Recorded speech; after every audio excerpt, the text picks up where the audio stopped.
Well, hi y'all, this is Ginger with Ginger Snap Thrifting. Today at the Old Blue House, I am gonna make a poke cake, y'all. Now, do y'all know about poke cakes? Poke cakes are an old-fashioned recipe. It kills me to say that. Poke cakes were developed by Jell-O Corporation, and they were first introduced to the American public in 1976. That's the year I graduated high school. Oh my gosh. It doesn't seem like that should be almost 50 years ago, but it was. So poke cakes were developed by Jell-O so that they could start selling more Jell-O, more Cool Whip, more pudding mixes, and more cake mixes because they felt like they weren't selling as much, and also to appeal to the person that didn't have really great baking skills. So they were simple and they were different. So today I'm gonna make a poke cake and I'm gonna change it up a little bit. This is not gonna be your cake mix Jell-O Cool Whip poke cake, but it is gonna start with the cake mix. So let me roll this camera down so you can see what I'm doing here.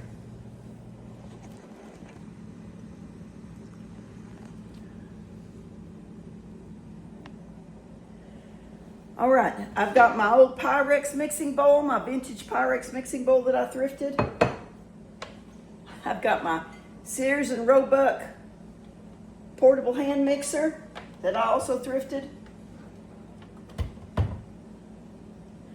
And I have got a 9x13 baking dish that I probably thrifted too, y'all, and have sprayed it with baking spray. And my oven is preheated to 350 degrees. Now to this bowl, I'm going to add the contents of a white cake mix. This is just a Greater Value, generic type brand cake mix. I usually buy like a Betty Crocker or a Pillsbury when they're on sale. But they were not on sale. This one was the lowest priced one, so this is what I got. So put that in my bowl. And I'm going to make this cake mix, this cake pretty much like this cake mix back says. So it says add 1 1/4 cups of water. Got 1 1/4 cups of water. And then it says add 1/2 cup of vegetable oil.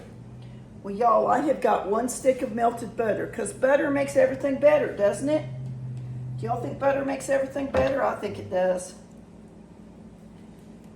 And that will hopefully give this cake mix more of a homemade flavor. That is my hope. Now this calls for 4 egg whites. That's to make a snow white cake. I am going to use instead 3 whole eggs. Now, generally, regular grocery store eggs, the yolks are not so dark that they will make your cake yellow. However, if you buy the generic or some of the more higher priced cage-free eggs, if you have really bright yellow yolks in those will tend to make your cake a little more yellow. However, the yolk gives a richness and a smoothness and some fat to the cake that you don't get with just egg whites. Now, something else I'm going to do, I have got almond extract. I'm going to add a teaspoon of almond extract. This is a 1/2 tablespoon, which is 1 1/2 teaspoons. So I'm going to add that to that. Now, I'm going to mix it up.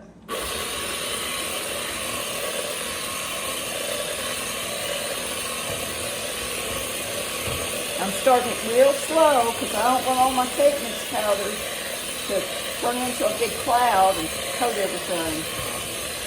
And when I get it all mixed pretty well, see it's not hardly anything dry in there, but it's still got some lumps. Now I'm going to turn it up to medium speed and mix it for 2 minutes.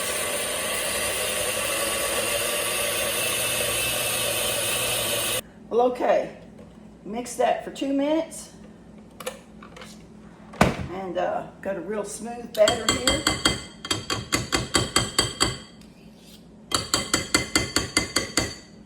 give this a quick taste, see if I can taste that almond.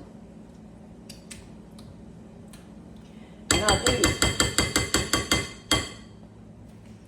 Almond is one of those flavors that always makes me think of wedding cake, y'all. You see, I've got a pretty batter, and it's not yellow. It's not Snow White, but it's not yellow, and it'll be fine. Now I'm gonna pour it into this dish.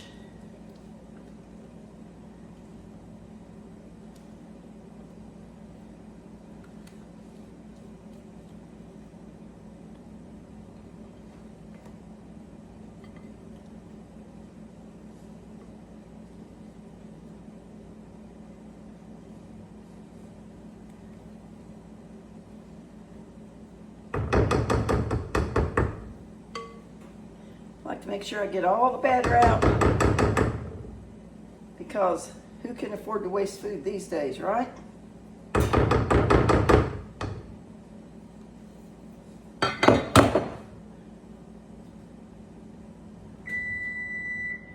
And that is my oven telling me it is preheated to 350 degrees. Now I'm going to kind of give this a shake. Tap it a little bit. Trying to level out the batter. And now it's going in the oven, y'all. And the cake back at the cake mix says to cook it for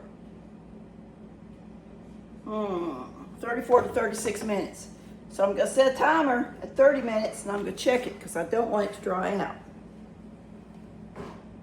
Okay, the cake's out of the oven. It took it 29.5 minutes to bake, and I let it cool for 10 minutes, and now I'm going to poke some holes in it. I'm going to use a round-handled kind of dowel type thing. This is a spatula, and I'm going to poke holes in this cake. While I'm poking holes, I'm heating up some red raspberry jam. Actually, this is red raspberry spread. So I'm heating that up because once we get the holes poked, we're going to pour it in the holes.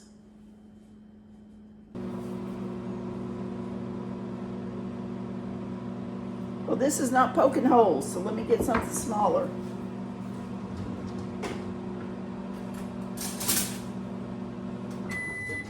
I'm going to use a big meat fork.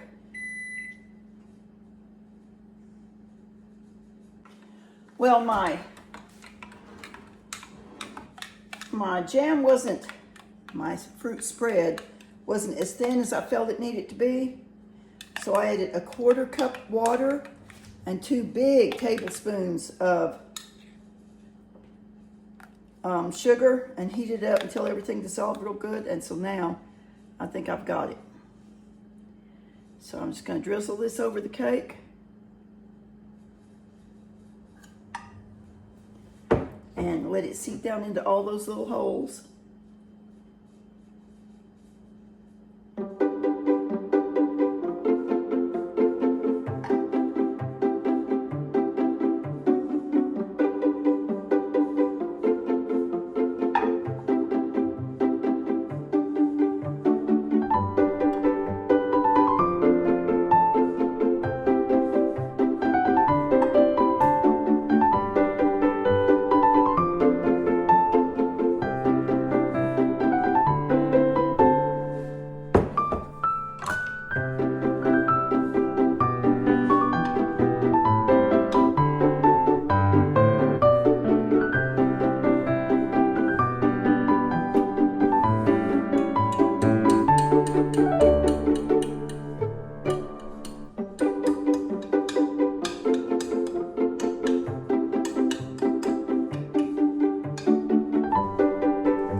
Is cool all the way. It goes in the refrigerator, and it has to chill down completely before we go to the next step. So y'all, once I get this in the refrigerator and chilled down completely, I'll be back to finish it up. Well, the cake has been in the refrigerator for several hours. It is cool all the way, and now it's time to put the topping on. The topping has 2 layers. The first layer is going to be white chocolate instant pudding. I'm going to mix that up in this bowl just like the package says.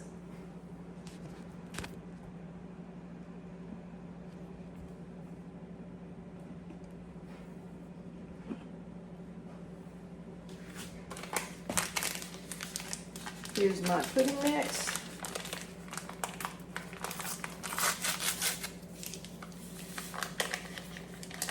And y'all, sometimes I feel that instant pudding has kind of an artificial flavor.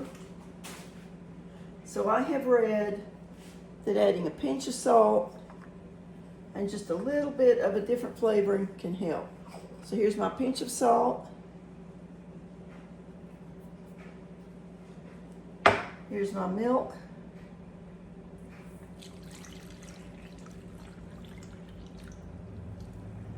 And because I already used almond flavoring, I'm going to use about half a teaspoon of almond flavoring in here.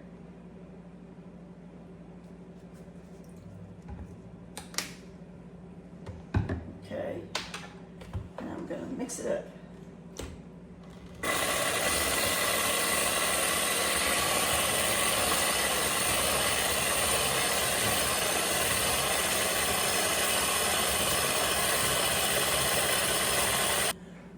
All right, I've got my pudding mixed up. It's starting to set. And now I'm gonna top this cake with it.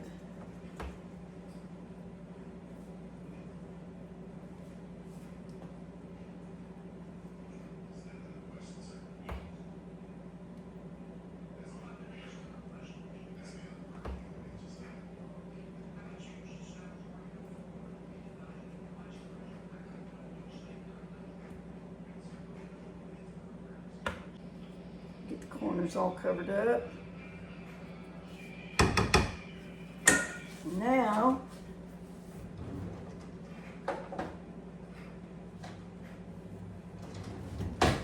we're going to add a layer of Cool Whip, whipped topping.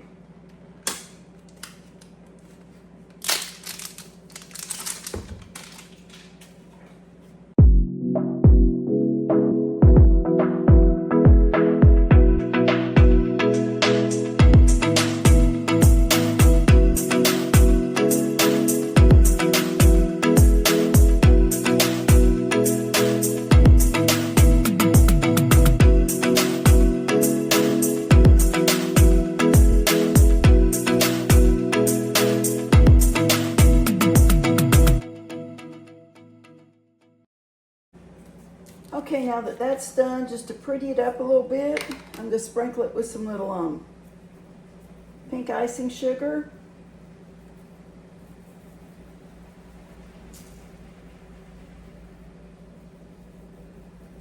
I hope this will look pretty tomorrow. It won't like get wet and strange looking. And then I've got a white chocolate baking bar. I'm going to take my potato peeler and I'm just going to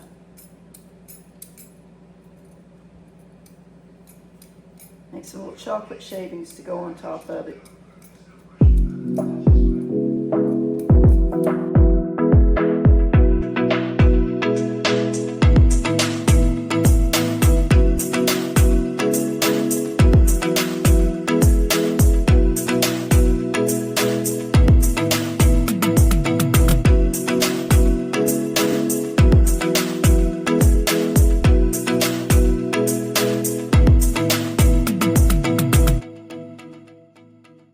So here it is, y'all.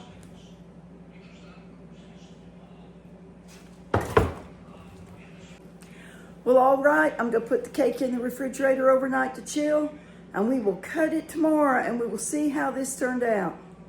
But until then, y'all have a great evening, and I'll talk to you tomorrow. Well, I'm back, y'all. It's the next morning. My cake has sat in the refrigerator overnight, and it looks so pretty. Let me roll this phone down so y'all can see how pretty it looks. Can y'all see that? give you a close-up. Look how nice it looks. Really, really decorative. And we're gonna cut this. We're gonna see how it tastes.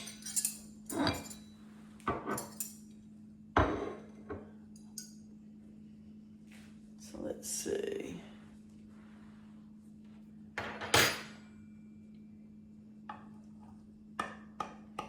It cuts really nice. If you don't pick your knife up real high, you don't mess up your Cool Whip on it. Just gonna make sure I got a good cut. Yes, I did. And I'm gonna take a piece right out of the center because that's gonna be where it looks prettiest, I think. If I can get it out, y'all. Okay. Just turn it around.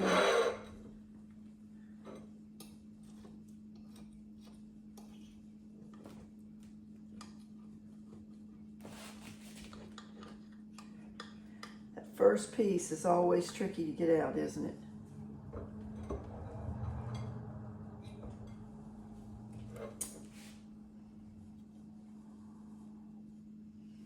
All right, we can see the jam down in there.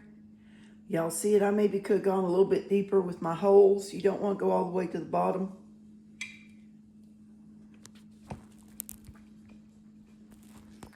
Now let's try this big bad boy.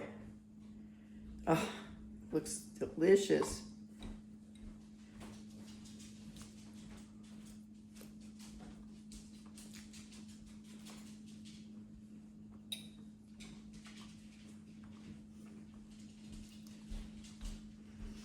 Taste a little bit of the almond, taste the raspberry, taste the white chocolate.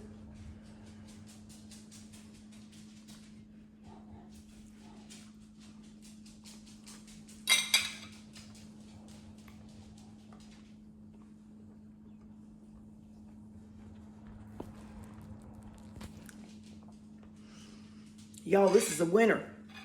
This cake is a winner. We are, family's taking me out to eat this evening. I'm gonna take this cake over to my daughter's house, and when we come back from the restaurant, we'll have cake.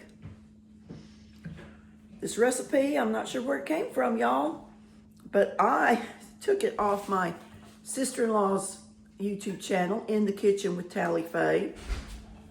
She finished hers out differently.